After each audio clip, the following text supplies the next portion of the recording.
Klaasen, well done today. How important was JP doing it with the knock today?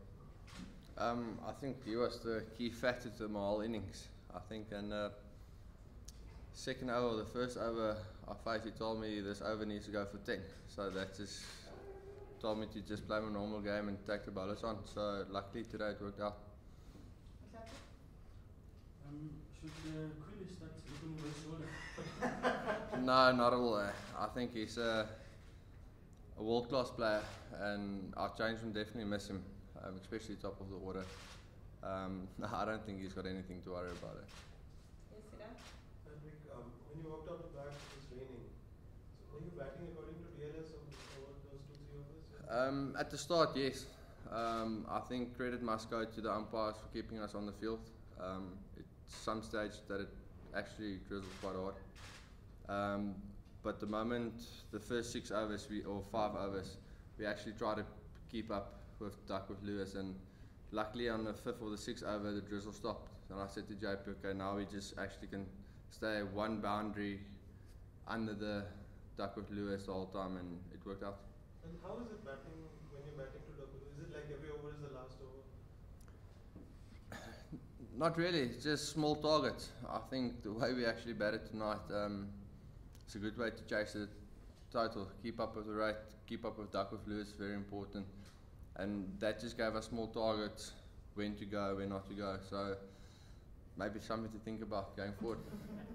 Just over here, but if you have an umpire question, can it be at the end of the press conference? Okay, and then Tinas, Ken, and then Chitin. Heinrich, firstly, just if you have to compare this with the Pink Day match-winning knock, which one wins? And you're making quite a habit of that now. How does it feel? This one definitely wins. My home ground. It's something you dream about as a young kid, to play for your country on your home ground, win a game for your country. So this one definitely takes the cherry on the cake. Yes, Ken. Heinrich, do you feel that those couple of overs of really batting with extra urgency because of the rain, do you think that sort of gave you the impetus to really get into your innings and 5 sixes and a strike rate of over 200? Yeah, it's the way JP told me to go. This over needs to go for 10. That just takes all the fear out of your game, and then it's very important to keep a calm head. There was a stage where I was swinging quite hard, and then I said to myself, just maybe take a one, relax a little bit. The next over is very important as well. So to get that momentum, for me, it's very important to keep that momentum, especially chasing 10 runs over the whole time. So that's almost 2 boundaries and over for us at this moment. They're very skillful bowlers, so it's not easy just to get a running ball of them. Yes, Chitin. Heinrich, every time there's a little bit of rain about and Chahar is bowling, it means you fancy your chances. What is it about leg spin that, just the setting that brings out the best in you? I faced them quite a lot, especially when I was at amateur cricket. There was a couple of quality leggies in that time when I started my career.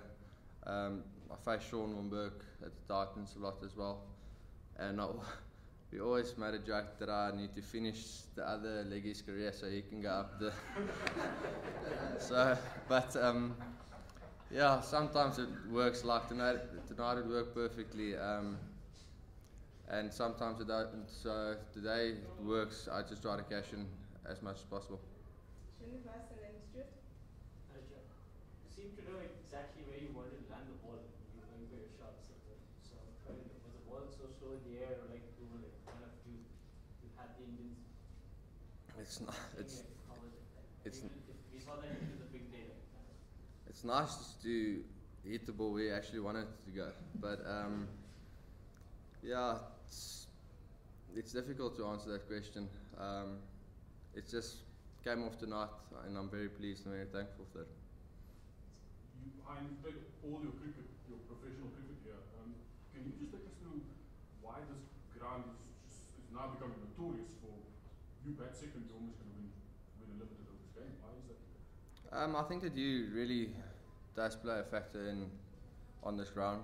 I just spoke to Jock Full as well that the rain actually got your wicket to juice up a little bit like the old Supersport Park, and then it's just a true bounce. It's nice pace on the bat, and in the IFL if you get pace on the ball seems to fly quite a fair bit, so it's nice to actually bat on a old Supersport Park wicket, if you can say it like that. But yeah, I think it's massively due to the dew that falls at night here that changes the wicket completely. Gani then, okay? Heinrich, it was obviously a pressure situation after a tough few weeks, but how much fun was that, batting out there with your shots coming off in front of your packed up crowd? No, it's great fun. But in that moment, you don't really think about how fun it is. Next ball, you think about where is this one going. So you need to figure out a couple of plans and areas where to hit. Try to figure out what the bowler is going to bowl to you, where he's going to bowl to you. But looking back, I will probably go back home tonight, watch it. Hopefully, it recorded. But then I think later tonight and tomorrow I'll enjoy it more. Heinrich, that sensational over against Chahal, was that something planned, something you guys spoke about beforehand, or did it just develop that way? No, it wasn't planned. But the way the seamers bowl with their cutters, they've got very, very good skill, like I said before. I've just fancied my chances more to the leggy. I had more options against him.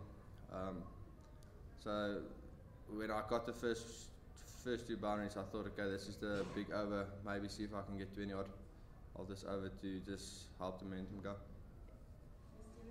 Heinrich, for you personally, this series, do you see it as a career-defining series, the knock you played, especially these two match-winning knocks? Do you see and do you see yourself now as knocking down a space in the team?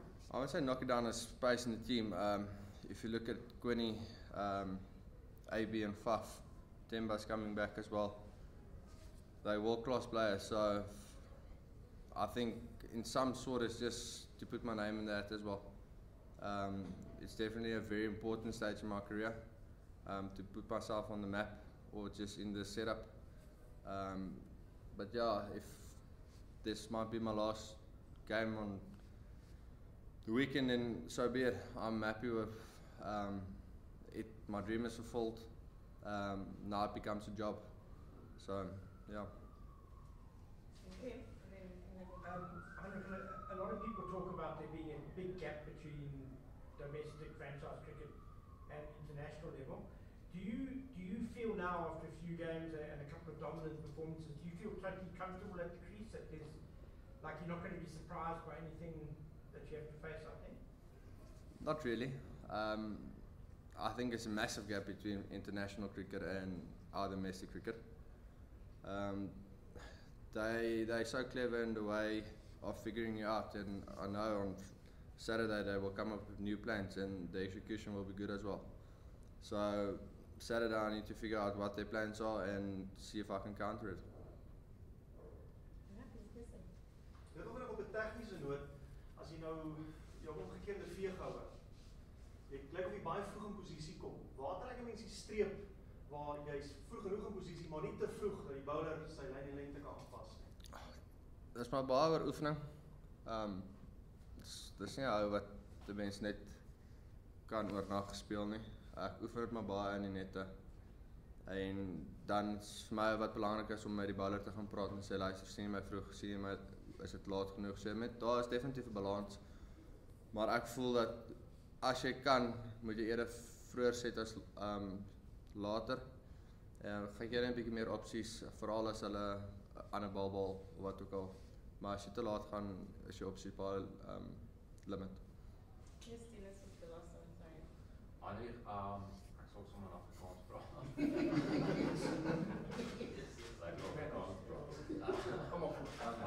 Wat moet jy doen om relevant te bly op die internasionale verhoog, laat internasionale bowlers jou nie vinnig uitvind en jou tegniek kan uitbuit of wat is jou volgende uitdaging om relevant te bly op die verhoog? Ek dink is maar weer eens 'n tegniese ding wat mense van gaan kyk. Waar hulle vir jou bal, waar hulle probeer uitkry en jy moet daar gaan werk op die einde van die dag. Soos ek sê, die skill level van internasionale bowlers is baie hoër as franchise vlak. So vir my is 'n bietjie huiswerk te gaan doen, uit te vind. Ons het genoeg video-analise, ons dink ons is die beste video-analise ou in die wêreld. So om saam met hom te gaan sit en uit te figure waar hulle vir my gaan bal, hoe hulle vir my gaan bal, ook om met hulle te praat. Hulle is nice genoeg om na 'n series met jou te praat en vir jou raad te gee en al goed. So is maar 'n bietjie huiswerk doen ook. Thank you very much.